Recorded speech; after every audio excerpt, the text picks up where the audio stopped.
ഞാനുൾപ്പെടെയുള്ള ഒരുവിധപ്പെട്ട മലയാളികളും തമിഴന്മാരൊക്കെ പറയുന്നൊരു main റീസണാണ് at least സിനിമകൾ മുഴുവൻ കോപ്പിയടിയാണ്.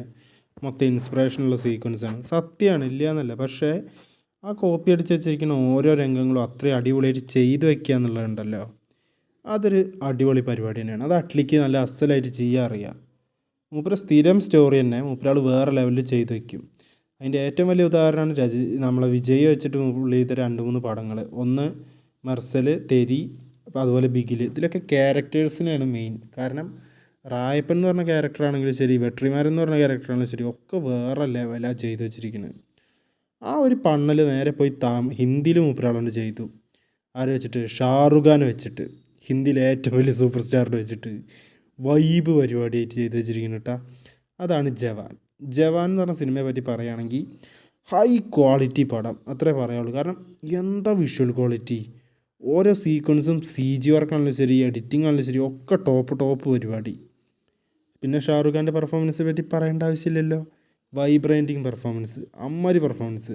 കൂടുതൽ കല്യാടായിട്ട് എനിക്ക് തോന്നിയത് അവിടെ വരുന്ന വിജയ് സേതുപതിയും അതുപോലെ തന്നെ നയൻതാരയുടെ സീനുകളാണ്. ഇതിലും മൂപ്പരാളെ സ്ഥിരം പരിപാടി ഉണ്ട് കേട്ടോ. എന്ത്? ആ ഒരു പേ ബാക്ക്. അതായത് ഒരു ക്യാരക്ടറിന് നല്ല രീതിയിലൊരു സാഡ്നെസ്സുള്ള ഒരു സംഭവം നടത്തിക്കും, പക്ഷേ ഷാബിരിയെ കൊണ്ട് തന്നെ അതിനുള്ളൊരു പ്രതികാരം വീട്ടിക്കും. അതൊരു ഒന്നൊന്നര പരിപാടിയാണ്. അത് ഇതിലുണ്ട്. അങ്ങനെ മൊത്തത്തിൽ സിനിമയെ പറ്റി പറയാം. മ്യൂസിക് വൈസ് ആണെങ്കിലും ശരി, സിനിമയുടെ മേക്കിംഗ് ആണെങ്കിലും ശരി, വേറെ ലെവലാണ്. ഇതിൽ നയൻതാര ചെയ്ത കഥാപാത്രത്തിനെ പറ്റി പറയുമ്പോൾ എനിക്ക് അത്ര കണ്ടൊരു സാറ്റിസ്ഫാക്ഷൻ തോന്നിയിട്ടില്ല. കാരണം അവർക്ക് ആ ഒരു ക്യാരക്ടർ കണ്ട് അവരെ നമുക്ക് കാണാൻ വയ്യ. കാരണം ദീപിക പദുക്കോണൊക്കെ ആണെങ്കിൽ ആ ക്യാരക്ടറിൽ പെർഫെക്റ്റ് ആയി തോന്നി. ഷാറുഖ് ഖാനായിട്ടൊരു പെയർ പോരാത്ത പോലെ തോന്നി. പക്ഷേ ഇതിലെ സെക്കൻഡ് ഹാഫിനോട് എടുക്കുമ്പോൾ നമ്മളെ ഷാറുഖ് ഖാൻ്റെ ഒരു റീ എൻട്രി ഉണ്ട് ആരുടെ ഇതിലെ അച്ഛൻ കഥാപാത്രത്തിൻ്റെ. എൻ്റെ അമ്മോ ഫീൽ അറിയോ, അജാതി സ്വാഗ് സംഭവം. മറ്റേ ഇതുണ്ടല്ലോ, ഇത് സിരുത്തൈ അല്ലെങ്കിൽ വിക്രമുടു എന്നൊക്കെ ഇൻസ്പയർ ചെയ്ത സംഭവമാണ്. പക്ഷെ അത് ചെയ്തു വെച്ചൊരു രീതിയിലാണ് നമ്മളോട് തരിപ്പിക്കണത്.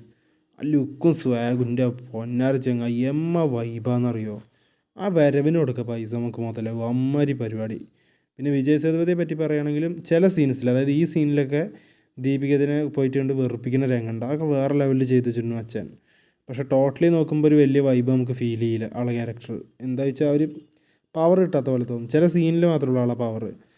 ഇതിൽ ചില സീക്വൻസ് പറഞ്ഞാൽ ഈ സിനിമയിലൊരു എന്താ പറയുക, ചേസിങ് ആണെങ്കിലും ശരി, അതുപോലെ ഇവർ ഈ ആൾക്കാരെ ഇതാക്കിയിട്ട് കുടുക്കിയിട്ട് പൈസ അടിച്ച് മാറ്റാൻ പോണ രംഗങ്ങളാണെങ്കിലും ശരി, ഒക്കെ വൈബാണ്. നല്ല മേക്കിംഗ് ക്വാളിറ്റിയാണ്.